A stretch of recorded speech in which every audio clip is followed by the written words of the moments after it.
Bonjour à toutes et à tous et bienvenue au Café du Market. Si tu es marketeur, normalement, à un moment ou à un autre, tu as dû rencontrer cette problématique-là qui est celle, quand tu ouvres un nouveau segment ou que tu travailles sur un produit un petit peu innovant, d'essayer d'aller capter l'attention de quelqu'un qui ne connaît pas ton offre ou qui a un intérêt limité pour le sujet que tu abordes parce que c'est pas forcément un must-have. Cette problématique, Aurore Pinon-Jacques, du coup, qui est cofondatrice et CMO chez Goodvest, elle l'a rencontrée quand elle a essayé d'intéresser des femmes à des solutions d'investissement qui est un public qui est un peu moins au fait ou attiré par ce sujet-là qu'un public masculin. Et donc l'idée du sujet d'aujourd'hui, c'est justement qu'elle puisse nous expliquer comment déjà ils ont identifié le potentiel de ce segment-là, comment ils ont creusé les besoins de ce public un petit peu particulier et quelles actions marketing ont été mises en place pour aller justement capter l'attention d'un public qui est un peu moins intéressé par ce sujet de base. Bonjour Aurore. Bonjour Axel. Écoute, c'est un plaisir de t'avoir sur le podcast parce que bah, déjà Goodvest, moi ça fait un moment que je vous suis, que je te suis, que je te vois aussi sur LinkedIn. Et puis c'est vrai que cette problématique-là, qui est bon à travers les femmes et l'investissement sur ton sujet, elle est super intéressante parce qu'en plus je la trouve mine de rien assez transversale. On a tous à un moment ou à un autre enfin, à part les marketeurs qui ont vraiment de chance et qui travaillent sur un produit sur lequel il y a une traction énorme parce que le sujet est plein d'actualité. C'est vrai qu'on a tous à un moment ou à un autre eu cette problématique de devoir éduquer un marché, on va dire, en tout cas, travailler l'évangélisation autour de notre sujet. Bref, j'ai fait une intro qui est méga longue, mais est-ce que tu peux, s'il te plaît, peut-être te présenter déjà en introduction, s'il te plaît? Oui, bien sûr, avec plaisir. Tout d'abord, merci de m'avoir invitée, sur le podcast. Je suis ravie d'être là. Donc moi, c'est Aurore Pinon-Jacques. Effectivement, je fais partie de l'équipe fondatrice de Goodvest, pardon. Et je suis plus particulièrement en charge du marketing, et notamment de tout ce qui est brand, communication. J'ai rejoint l'aventure, en 2022 et avant ça, j'avais déjà lancé une autre boîte qui était dans un secteur complètement différent et qui, pour le coup, s'adressait quasi exclusivement, aux femmes puisque c'était une boîte dans la mode éco-responsable et on produisait des collants en matière recyclée. Ok. Donc, à l'origine, moi, je suis pas du tout, du sérail, enfin, je suis pas du secteur, financier et j'avais pas d'attrait, hyper prononcé pour ces sujets-là. Et ce qui m'a intéressée, en fait, chez Goodvest, c'est vraiment le côté impact environnemental et tous les enjeux, finalement, du secteur financier vis-à-vis du changement climatique. Et ouais, et grosse problématique effectivement. Bah, d'ailleurs, on y reviendra parce qu'au final, tu l'as dit, mais t'es pas du sérail. Aurore, évidemment, et pour ceux qui l'auront entendu, tu es une femme. Et donc, tu corresponds un petit peu à ta cible, en tout cas. Donc, j'imagine que ça a joué derrière dans ta compréhension de ces problématiques-là. Mais du coup, juste avant qu'on rentre ouais, enfin non, pour rentrer dans le vif du sujet, le premier truc que je voulais te demander, c'est comment est-ce que déjà tu as identifié le potentiel de ce marché-là. Comment est-ce que vous avez identifié le potentiel de ce marché-là et pourquoi vous avez choisi de miser dessus aussi parce qu'au final, on a presque envie de dire que bah, s'il n'y a pas d'attrait pour ces sujets-là, bah, commençons par attaquer les segments sur lesquels il y a de l'attrait parce que c'est plus facile de capter une attention existante que d'aller éduquer un marché qui n'a pas forcément envie de l'être. Alors il y a plusieurs raisons à ça. Bon, d'abord le fait d'avoir une approche inclusive, c'est vraiment inscrit dans la mission, de Goodvest Ouais, depuis day one. Nous, notre mission, c'est de rendre l'investissement responsable, accessible à tous, mais du coup à toutes. ouais. Ça d'une part et ensuite le potentiel de marché en réalité aujourd'hui il est connu. Enfin on parle, des femmes, donc on parle de 50 de la population. On sait, au fil des années et heureusement, leur pouvoir d'achat, augmente et au-delà de ça, elles vivent aussi plus longtemps. Elles vont hériter dans les décennies à venir, de patrimoine aussi. Mhm. Donc ce potentiel, il est connu. Donc ça, c'est pour la partie, business et ensuite, il y a aussi une dimension, de mission pour nous, dans le sens où aujourd'hui, épargner, construire une stratégie d'investissement, se construire un capital, c'est une question, de sécurité financière et d'indépendance financière et pour moi et pour Goodvest aussi, du coup, c'est un peu l'étape suivante de, la lutte contre, les inégalités de genre. C'est-à-dire que, aujourd'hui, on a beaucoup progressé, heureusement. Il y a encore des inégalités en termes de revenus et ça continue d'aller dans le bon sens et heureusement, il faut que ça continue d'aller dans le bon sens. Mais l'étape d'après, c'est, voilà, une fois qu'on aura atteint cette inégalité et même, en parallèle, j'ai envie de dire, il faut qu'on arrive à obtenir la même chose sur la du point de vue du patrimoine financier et donc ça passe forcément par des démarches de placement, des démarches, d'investissement. Donc voilà d'où est partie un petit peu la réflexion et le fait qu'on a choisi d'adresser frontalement ce marché Je dis frontalement dans le sens où une des raisons pour lesquelles les femmes ont moins d'appétence pour l'investissement et notamment l'investissement, en bourse, c'est aussi parce que le marché s'est pas beaucoup intéressé, à elles. C'est historique parce que, le fait que les femmes aient le droit, c'est hallucinant de dire ça aujourd'hui, Ouais, le droit d'ouvrir un compte en banque, sans avoir l'accord de, leur mari ou du patriarche, ça date du siècle dernier, ça date pas, d'avant. ouais. Donc c'est une histoire qui est récente et qui finalement est encore à écrire. Donc nous, on veut y participer. Oups, j'interromps ton épisode 2 secondes pour te parler d'un de mes partenaires qui me permet de continuer à te proposer tout ce contenu gratuitement. Ce partenaire, c'est Heat, H-E-E-E-T, donc avec 3 E. Il faut avouer au marketing et l'attribution, c'est un sujet qui est à la fois prise de tête, parce que tout n'est pas facilement traquable et on a parfois du mal à attribuer d'où viennent les leads, mais essentiel parce que il faut être capable de justifier de l'efficacité des actions et des campagnes marketing. C'est justement là du coup intervient Hit, qui est en fait une solution de marketing intelligence made in France qui va te permettre de mesurer l'impact réel du marketing sur le revenu. Pour ça, en fait, elle est disponible nativement dans ton écosystème Salesforce, HubSpot, et elle va s'intégrer à toutes les plateformes de pub pour te permettre justement d'optimiser le pilotage de tes campagnes d'acquisition de leads et savoir vraiment d'où viennent les leads justement et d'où vient ton revenu. Bref, si tu cherches à améliorer le pilotage de tes campagnes marketing, c'est la solution qu'il te faut et je t'invite à aller découvrir ce qu'ils font sur leur site heat.io, donc H-E-E-E-T.io. Et maintenant, je te laisse avec ton épisode. Carrément. Ouais, c'est vrai qu'il y a, j'allais dire, bon, t'as ce côté mission qui est bon, évidemment aussi dans la nature, enfin dans l'ADN, on va dire de Goodvest, quoi.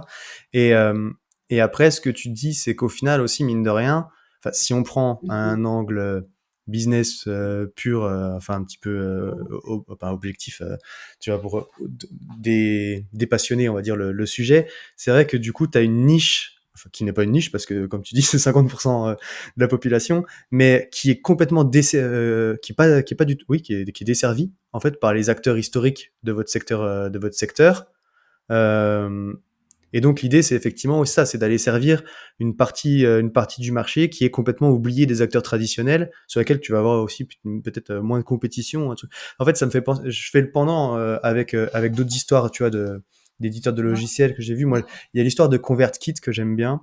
Je sais pas si tu connais Non, je connais pas. l'éditeur. C'est un éditeur d'emailing à la base. OK. C'est Kit aujourd'hui, ça s'appelle.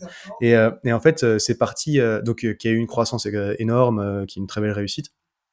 Où c'est parti d'un constat où tu vois le mec c'était un créateur de contenu, il devait être sur Mailchimp, Mmh. et du coup, pour envoyer sa newsletter, il y a plein de petits trucs qui le frustraient, mais c'était une logique toute simple de je fais ma page, j'ai ma landing page pour télécharger le magnet, ça vient alimenter ma newsletter, et puis du coup, je la balance, tu vois. Et donc, Mailchimp, énorme acteur sur le marché. Et donc, lui, ces petites frustrations-là, en fait, il s'en est servi pour aller construire son logiciel qui était d'emailing, qui était adapté spécifiquement aux besoins des créateurs de contenu. Et du coup, voilà, il a conçu une offre spécifiquement pour cette niche-là, mais au final, c'est un peu ça où est-ce que je voulais aller? Oui, de se dire, voilà, comme le segment était petit des créateurs de contenu, bah forcément, Mailchimp n'adaptait pas ses fonctionnalités pour cette partie-là. Mais du coup, en identifiant, toi, une niche, on va dire, qui est mal servie par les offres actuelles, bah du coup, tu t'ouvres potentiellement aussi une belle part de marché en construisant des offres et des messages qui sont spécifiques à cette niche-là, quoi. Bien sûr, ça relève à la fois de la conviction et des valeurs et aussi d'une rationalité, business tout simplement. Ouais, ouais. Super. Enfin voilà, c'est évidemment vous, c'est aussi guidé par cette partie mission, mais c'est vrai que si je l'élargis un petit peu, tu vois, au spectre, il y a pas mal enfin, c'est une bonne méthode pour identifier un potentiel sur un marché logiciel. Quoi. Bref, pardon, je me suis perdu dans mes idées. Vivement, tu vois, on en parlait, vivement, vivement Noël, vivement les congés au moment où on enregistre. Je suis en surchauffe. Bref, du coup, on le disait. Donc, vu le marché, c'est un peu ce que je disais aussi en intro. Toi, t'es toi-même la cible, donc ça a dû mine de rien faciliter un petit peu la compréhension du travail que tu avais à faire, peut-être par rapport à tes personas, mais par quoi est-ce que tu as commencé pour essayer de creuser ta compréhension des attentes et des besoins de ce nouveau segment? Parce qu'au final, c'est aussi ça l'enjeu, mine de rien, enfin, ouvrir un nouveau marché, évangéliser une, une part de marché qui est pas forcément au courant de ton offre ou naturellement intéressé par ça, c'est un exercice qui est super compliqué en marketing. Et du coup, par quoi est-ce que tu as commencé? Je pense qu'il alors il y a des choses qui se sont faites de manière assez, intuitive et sans forcément avoir un plan tout tracé. Je suis pas arrivée chez Goodvest en me disant, «On va s'adresser, aux femmes, il faut que je creuse le sujet, que je fasse des études, que je fasse des personas féminins absolument». Enfin, j'étais Mmh. pas vraiment dans cette démarche-là. Il y a eu plusieurs mois pendant lesquels j'étais plus dans une phase de découverte, globale du secteur de l'investissement et de son fonctionnement et des solutions de placement de l'univers, en fait, de l'écosystème, tout simplement. Hem et et à partir de ce constat-là, moi, j'ai constaté qu'il y avait une place à prendre sur la pédagogie financière.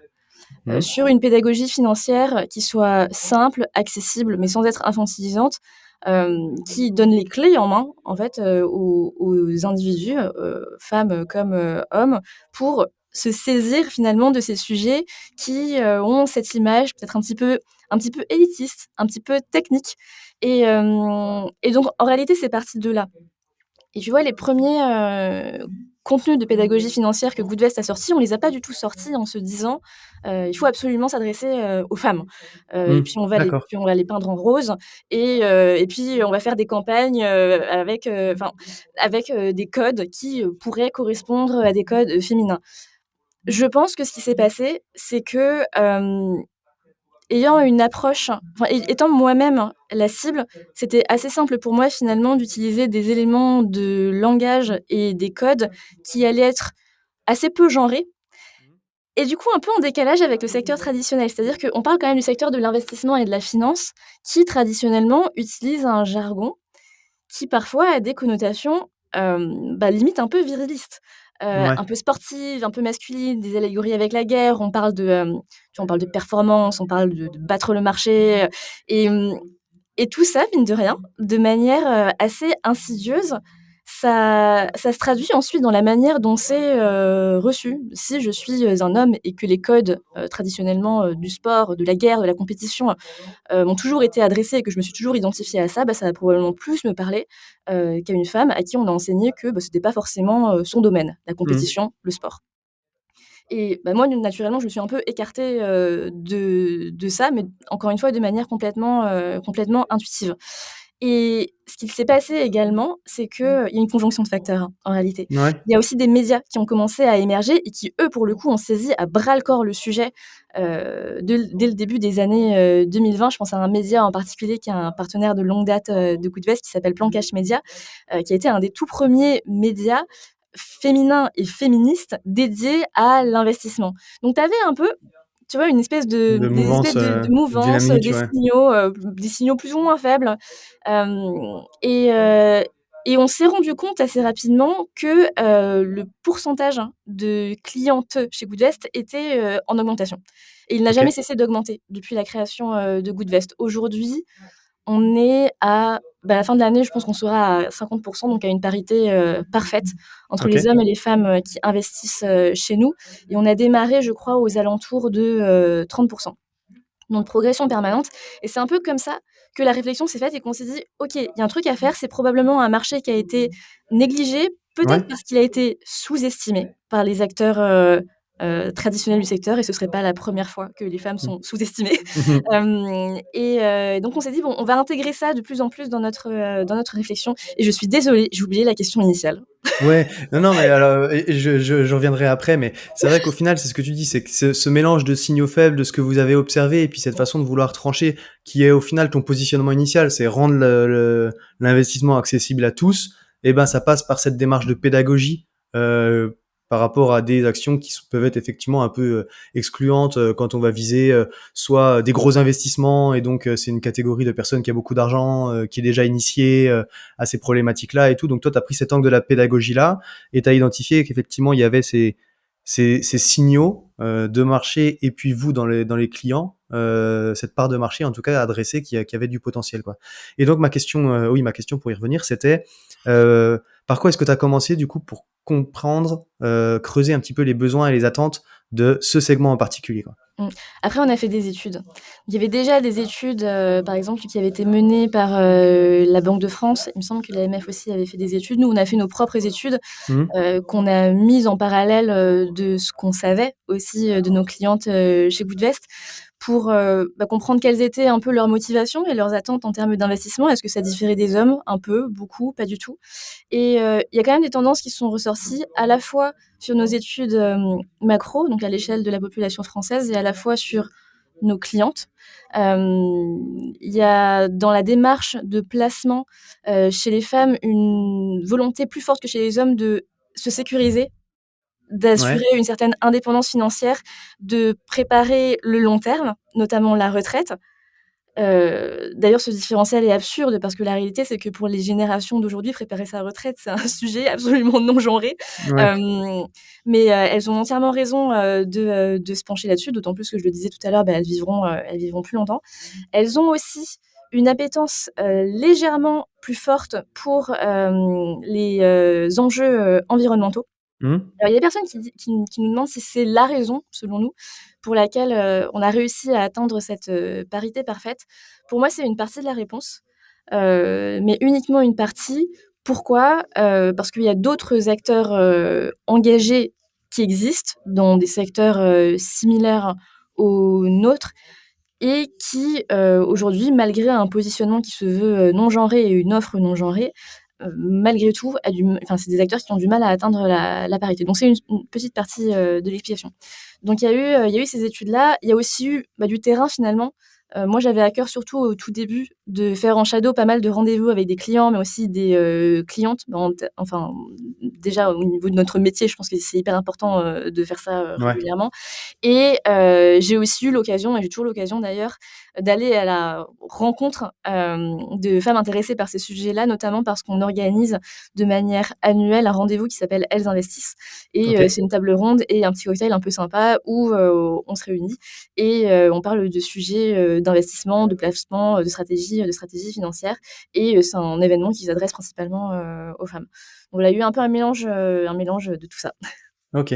Ouais, donc c'est ouais, mais c'est tu vois, au final, c'est ça qui est un ça enfin, c'est super intéressant parce que du coup, tu as c'est ça, tu cet aspect conversation, shadowing, les events où tu peux aller discuter, l'étude un peu plus macro que vous avez pu mener, qui te permettent d'identifier du coup, effectivement, les drivers sont peut-être pas tout à fait les mêmes, les attentes en tout cas autour Mmh. de ce sujet-là, par rapport aux hommes, quoi. Mmh. Donc, les arguments du coup que tu vas avancer toi pour effectivement essayer d'aller toucher ce public-là, c'est pas les mêmes, quoi. Ils vont être un petit peu différents. Et je regarde aussi pas mal la recherche, académique sur ce type, de sujet, et je OK. découvre plein de choses intéressantes sur les comportements en matière, d'investissement et de placement financier, et différentiels entre les hommes et les femmes. Et il y a une étude notamment qui était sortie en début d'année, de l'université, d'Essex, qui avait montré, et j'adore, citer cet exemple notamment pour, montrer aux femmes qu'elles sont complètement légitimes dans leur démarche d'investissement.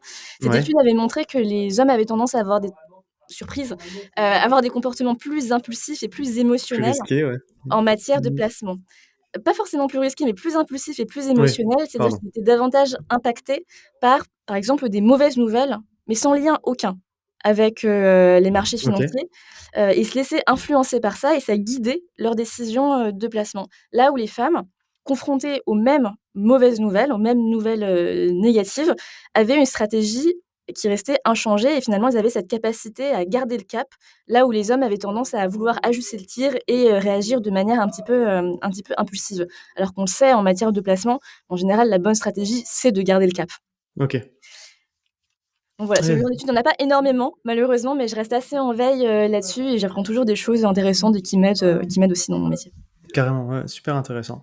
Et du coup, alors, une fois que tu as réussi à capitaliser un petit peu sur, enfin, en tout cas, à construire, toi, cette connaissance, client, prospect, par rapport aux problématiques et aux enjeux de ce marché, de ce segment, hem, quelles actions tu as mis en place pour aller, du coup, capter l'intérêt de ce nouveau public? Parce qu'effectivement, bon, tu as compris un petit peu les comportements, les drivers et tout, mais il n'empêche que, il y a beaucoup d'éducation à faire autour de ce sujet-là parce que, comme tu l'as dit, comme c'est un public qui a été négligé, peut-être qu'il y en a plein qui se sentent pas concernés, quoi. Donc, c'est mine de rien, enfin, c'est un sujet qui est complexe, hein.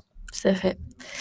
J'évoquais tout à l'heure, le langage un peu masculin et un peu viriliste, du secteur financier traditionnel. Pour nous, le point de départ, il est probablement là. Comment est-ce qu'on se présente? Comment est-ce qu'on s'exprime? Comment on parle de ce qu'on fait?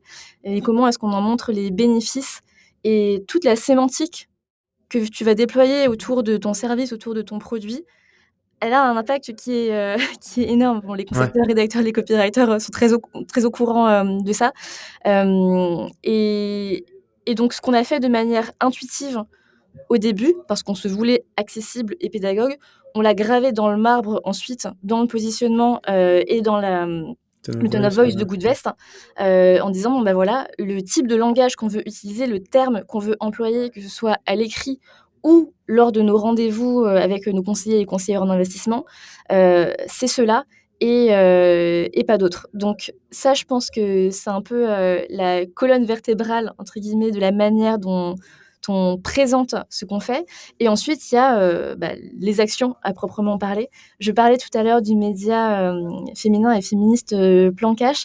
Il y a évidemment, les partenariats OK. qu'on décide, de nouer. Moi, je j'ai évidemment pas réinventé, la roue, mais on s'est pas arrêté lors de nos choix de partenaires à, est-ce que, il y a une communauté qui a une appétence pour l'investissement? Et on s'est pas arrêté non plus à est-ce qu'il y a une communauté qui, a de l'appétence pour les sujets environnementaux? On s'est aussi demandé est-ce que, la communauté, est plutôt mixte? Et si elle ne l'est pas, dans un sens ou dans l'autre, pourquoi? Hem, Aujourd'hui, il y a beaucoup de créateurs de contenu sur les sujets d'investissement et sur les sujets finances. En France, mais je pense, ailleurs aussi, mais particulièrement en France, c'est un univers qui est particulièrement, masculin. Donc nous, on est très en veille sur, bah, quels sont les nouveaux médias, les nouvelles créatrices de contenu, ou les créateurs qui ont un discours plutôt mixte, plutôt, neutre ou en tout cas, non exclusif et c'est naturellement vers ces personnes-là qu'on va avoir envie, d'aller pour nouer, des partenariats. Il y a aussi, et ça on le fait depuis le début, je pense notre, présence et la ligne éditoriale qu'on tient de manière quasi quotidienne sur les réseaux sociaux. Nous, notre réseau social de prédilection, c'est Instagram. On sait la population en majorité sur Instagram, elle est principalement, féminine. Ça se traduit aussi sur, nous, notre communauté, de followers. Même dans la manière dont on va amener nos sujets, financiers sur la plateforme, on va toujours chercher à avoir cette approche, alors soit assez neutre, soit de manière, assez, assumée, on va s'adresser à un public entièrement féminin. Mmh. Heu, Au risque de paraître un peu exclusif, de temps en temps, mais c'est pas quelque chose qu'on fait très souvent. Mais par exemple, pour te donner, une anecdote, il y a quelque temps, on sortait des carrousels de pédagogie financière, où on Ouais. expliquait la finance expliquée à un type de profil, par exemple, je dis n'importe quoi, un profil, de gens très sportifs, de gens qui vont à la salle ou de gens qui boivent du café et le dernier qu'on a sorti, c'était, la finance expliquée aux Pilates girls, donc aux personnes qui aiment le Ouais. pilates. En général, ce sont des femmes en moyenne. Ouais. Donc voilà, de temps en temps, on s'autorise des clins d'œil parce que, montrer que, on a une approche qui est pas «timide» entre guillemets et qui assume le fait qu'on veut s'adresser, aux femmes, de manière explicite, je pense que c'est important, aussi. On est là, on s'adresse à vous, Ouais. et c'est complètement assumé. Ouais, du coup, de ce que tu dis, alors si je recompose, tu as dit, hem, ben, à partir de des choses que vous avez identifiées, c'est ancrer le positionnement, le tone of voice pour que ce soit cohérent par rapport aux enjeux de cette cible-là. Hem et après, tu as parlé bah, c'est bête, mais c'est, d'aller diffuser ton contenu et tes propositions de valeur, là où, l'attention est, en fait, où cette cible se trouve, quoi. Donc c'est, des partenariats médias, de l'influence et puis après, la création de contenu en propre, vous, notamment sur Instagram, parce que tu dis qu'effectivement, c'est là que se trouve principalement ton public, le public féminin, en tout cas par rapport à ce sujet-là. Est-ce que tu as créé des contenus particuliers? Est-ce que tu as eu des campagnes, tu as donné 2-3 exemples là, mais qui ont guidé un petit peu quand même, aussi ça, ou qui sont des bons exemples, des belles réussites, quoi? Oui, moi, un exemple que j'aime bien, c'est celui de l'école de l'investisseur. Donc c'est un format, alors qui était pas sur les réseaux sociaux pour le coup, qui est un format de formation par email. Donc c'était vraiment le b.a-ba de l'investissement, de expliquer de manière, un peu fun, un peu décalée. Hem et il suffit de s'inscrire pour recevoir pendant une semaine un email par jour qui va t'expliquer les fondamentaux de l'investissement, comment fonctionnent les marchés financiers, c'est quoi un fonds, quelles sont les principales enveloppes, de placement et on finit par, des cas pratiques et voici comment passer, à l'action. C'est un format que j'avais lancé début 2023, qui fonctionne toujours très, très bien et qui a toujours été très apprécié j'allais dire tout type de personnes, mais en fait, non, par tout type de personnes néophytes en matière, d'investissement. C'est un des tout premiers contenus que j'avais créé, pour Goodvest et donc c'est un lead magnet, hein, Ouais, voilà, pour, dire les choses, très, très vulgairement. concrètement. Voilà, évidemment, qu'on a décliné ensuite dans, des thématiques un peu plus niches. J'en avais sorti une, sur, la retraite, une sur, les liens entre finance et biodiversité. Donc et c'est un format qui plaît pas mal, qui était volontairement à l'origine assez peu, commercial. On était vraiment à fond dans la pédagogie et la transmission, d'informations. Aujourd'hui, on a à cœur de transformer aussi ça en outil de conversion. Donc on voit qu'il y a des que sans dégrader la qualité, du contenu et la plus-value qu'elle apporte, à nos lecteurs, on peut quand même être un tout petit peu plus promotionnel. Ça, c'est un de nos enjeux actuels. Mais, c'est un des contenus dont je suis le plus fière et ce que je trouve intéressant, dans ce cas particulier, c'est que, j'aurais pu attendre ou certaines personnes auraient pu estimer que j'aurais dû attendre avant de commencer à créer des contenus sur l'investissement, attendre d'être moi-même devenue, experte, tout Experte, simplement. Ça faisait pile, 1 an que j'étais chez Goodvest et en 1 an, j'ai pas la prétention d'être devenue une experte. Mais la réalité, c'est que quelques années plus tard, je je me dis que c'était une très bonne chose de l'avoir fait à ce moment-là, parce que j'avais ce regard, neuf ouais, et finalement très proche des personnes auxquelles on s'adresse, regard qui aujourd'hui, est très biaisé parce que, je baigne dans le secteur depuis plusieurs, années maintenant. J'ai commencé, à mon grand regret, à adopter, ce jargon, ouais. malgré moi parce que ça facilite la communication en interne et donc je me dis avoir créé des choses très en amont et c'est probablement les choses qui résonnent le plus, aujourd'hui encore avec, notre communauté. Ouais, ça c'est vachement intéressant parce que c'est vrai que quand mine de rien, quand tu arrives du coup dans une entreprise où, et c'est pour ça que des fois l'œil extérieur, externe est aussi intéressant sur ta stratégie, c'est que du coup toi, quand tu baignes dedans trop longtemps, tu perds un peu cet œil neuf, au final, sur, et qui est d'autant plus important toi sur ta problématique parce qu'en plus c'est de l'éducation marché sur un public qui est pas expert de ce sujet-là quoi. Donc, mais, tu vois, j'aime bien cet exemple de l'école des investisseurs, l'école de l'investissement? L'école de l'investisseur. L'école des investisseurs parce que au final, je trouve que c'est ça qui manque souvent dans les stratégies de contenu. Tu vois, j'en parlais avec, une responsable marketing l'autre coup où, justement, on a décortiqué un peu sa strate de contenu où tu te retrouves, assez vite quand tu es guidé par le SEO, tu vois, ou des enjeux un peu KPI, et tout. Tu pas mal de boîtes qui font ça, qui créent du contenu pas neutre parce que c'est intéressant et tout, mais où c'est pas suffisamment incarné par ce positionnement, tu vois. Et au final, on était revenu à, mais c'est quoi votre positionnement, tu vois, le positionnement de l'entreprise, qu'est-ce que vous voulez apporter au marché, en quoi vous croyez par rapport à cette problématique-là, tu vois. Et et du coup derrière ça, comment tu l'infuses dans ton contenu en fait et dans la stratégie que tu vas adopter. Et toi, c'est ça que je trouve qui est vachement intéressant, c'est que, bah, et tu l'as dit dès le début, c'est que vous avez ce positionnement de rendre l'investissement accessible à tous et donc, c'est ancré dans le tone of voice. Et en fait, ton contenu, c'est l'école des investisseurs. Et tu vois, et en fait, quand tu dis l'école, bah évidemment, l'investisseur chevronné, tu vois, il est pas adressé par ce type de contenu-là. Et c'est assumé. Et du coup, ça transparaît dans toute la strate de contenu. Et ça rend la proposition de valeur cohérente, quoi, par rapport à tout ça, quoi. Exactement. C'est intéressant ce que tu dis parce que c'est vrai qu'aujourd'hui, on s'adresse à, un éventail de types d'investisseurs qui est assez large. On s'adresse toujours parce qu'on propose essentiellement de la gestion pilotée, donc c'est nous qui nous occupons de la gestion des portefeuilles. On s'adresse toujours à des personnes qui, ont pas envie de boursicoter, ont pas envie de passer du temps, à être en veille, sur les marchés, à gérer elles-mêmes un portefeuille, c'est des personnes qui ont envie de comprendre, parce que c'est important, c'est leur patrimoine, c'est leur argent, mais c'est pas des personnes qui sont passionnées au point d'avoir envie d'y consacrer du temps de manière, hebdomadaire. Néanmoins, en termes, par exemple, de patrimoine financier, on va s'adresser autant à des personnes qui vont placer chez nous 300 € et 50 € par mois, qu'à des personnes qui vont placer 1 million ou plusieurs millions. Et on pourrait se poser la question de mais du coup, ce positionnement hyper assumé d'avoir, une approche, pédagogique, accessible? Est-ce que finalement ça pourrait pas se retourner contre nous en nous décrédibilisant? Et pour moi, c'est un exercice de funambule, un exercice très, très fin finalement, où, tu peux considérer que et c'est la vérité d'ailleurs, il y a des personnes qui ont des patrimoines financiers très importants, mais qui sont pas forcément expertes en investissement et qui n'ont absolument pas vocation à le devenir parce que ça ne les intéresse pas plus que ça. Et leur seule volonté, c'est de comprendre un minimum où elles vont et comment, fonctionne, leur placement et ce que ça va soutenir. Et en ce sens-là, elles ont pas tant de différence que ça avec des personnes qui vont avoir 300 € à placer. Et en revanche, là où l'exercice de funambule, il se fait, c'est qu'on essaie toujours d'être dans une démarche où on valorise et on encourage en permanence les personnes qui nous lisent et les personnes qui nous suivent. On n'est jamais dans l'infantilisation parce Ouais. que pour moi, c'est un peu comme la culpabilisation en matière de je sais pas si le parallèle est très pertinent, mais la culpabilisation en matière d'enjeux environnementaux.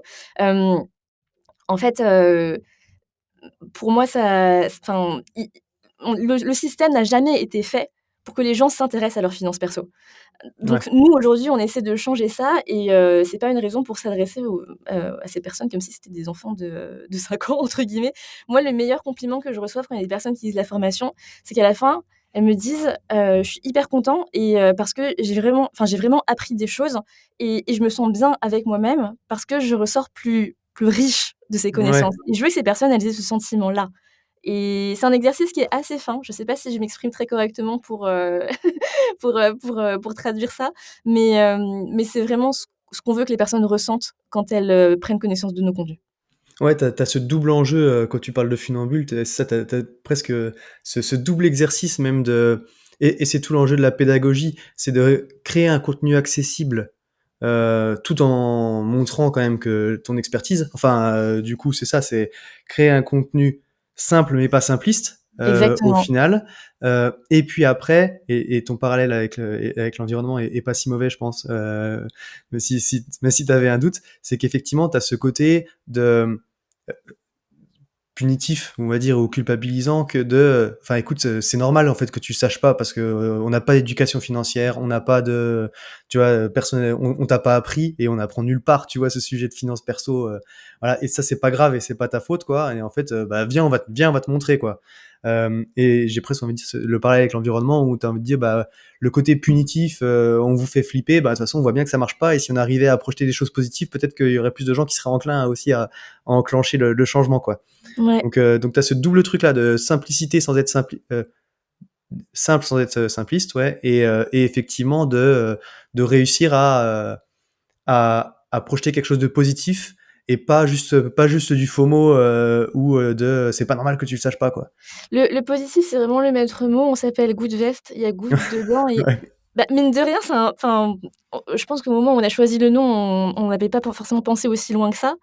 Mais c'est un bon fil rouge pour nous et ouais. c'est un très bon rappel. Tu vois, qu'on se pose une question sur la manière dont on s'exprime ou la manière dont on explique, on se rappelle qu'on s'appelle Goodvest.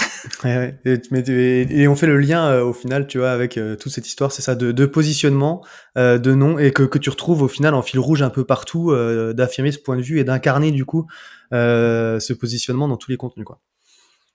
Très cool. Écoute, j'allais dire, bon, au final, la discussion s'est faite un petit peu de façon décousue, mais j'aime bien toujours en conclusion aussi revenir sur, les challenges. Du coup, c'est quoi un petit peu tes challenges du moment, côté market? Des challenges, on en a, toujours. Nous, un de nos challenges du moment, c'est sur, tout ce qui va être, segmentation et offrir une expérience personnalisée ou la plus personnalisée possible end to end. Ça se joue pas uniquement au contenu évidemment, ça se joue à plein de choses. Mais, je trouve que dans une époque où les individus sont habitués à ce qu'on leur propose partout des expériences presque tailor-made. Ouais, Là, je pense évidemment aux algorithmes des réseaux sociaux, mais il y a que ça. C'est vraiment une habitude maintenant d'avoir une expérience 100 personnalisée, adaptée à qui tu es et à tes besoins. Donc nous, c'est clairement un de nos enjeux, pour les mois à venir. J'avais noté d'autres trucs, mais j'avoue que je les ai plus en tête. Hem Et puis, il y a aussi, mais ça, ce sera toujours une constante évidemment, la question de la confiance quand tu es dans le secteur financier et ouais, que, bah, les marchés financiers sont parfois instables. Pour nous, c'est un enjeu qui est pas nouveau, dans le sens où, bah, on s'est lancé fin 2021 et ouais, entre fin 2021 et fin 2025, qu'on se le dise, le paysage politique, géopolitique, économique, financier n'a pas été de tout repos. Ah, j'ai pas C'est vu. C'est vrai? voilà, au cas où vous seriez pas au courant. Voilà. Donc mais ça en réalité c'est une constante du métier. Donc c'est un enjeu d'aujourd'hui, mais c'était un enjeu d'hier et ce sera un enjeu, de demain. Ouais, au final, c'est ce que j'allais dire, depuis qu'on est gamin, on nous répète que c'est la crise, donc c'est l'instabilité et la nouvelle normalité, quoi. Mais c'est sûr que du coup, toi, tu as particulièrement cet enjeu, de confiance, quoi. Exactement et du coup, la pédagogie nous aide pas mal puisque nous, une des choses qu'on essaie de transmettre et c'est hyper important en investissement, c'est vraiment cette notion de, penser à long terme. De pas se laisser, balloter par, les actualités et de pas se laisser, influencer et prendre des décisions un peu impulsives qui peuvent être, néfastes finalement, pour un portefeuille d'investissement. Donc notre pédagogie financière, elle sert aussi à ça. Très cool.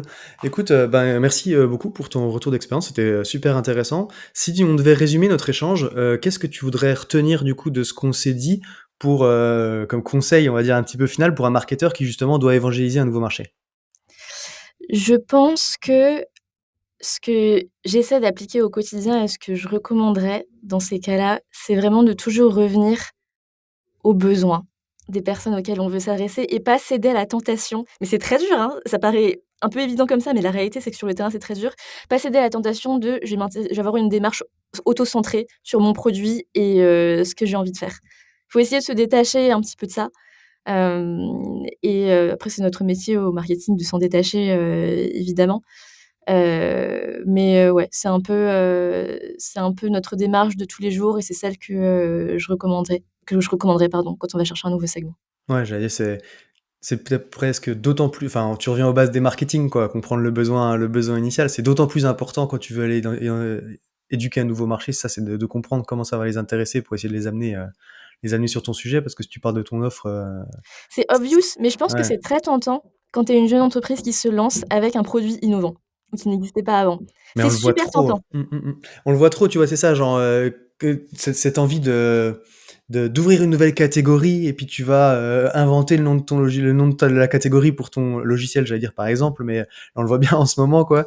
Sauf qu'en fait, bah, oui, c'est bien d'inventer un nom de catégorie, mais si personne le connaît, va quand même falloir que tu reviennes aux problématiques du quotidien de ta cible pour qu'elle Voilà. s'intéresse parce que sinon personne ne comprendra ce que tu fais, quoi.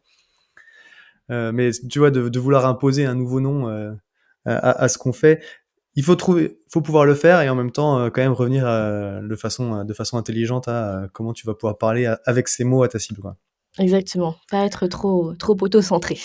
Trop cool. Et ben, écoute, merci beaucoup, Aurore. Si jamais il y a des petites questions pour toi, bah, du coup, on peut te trouver sur, LinkedIn, On peut me j'imagine? trouver sur LinkedIn et m'envoyer un email.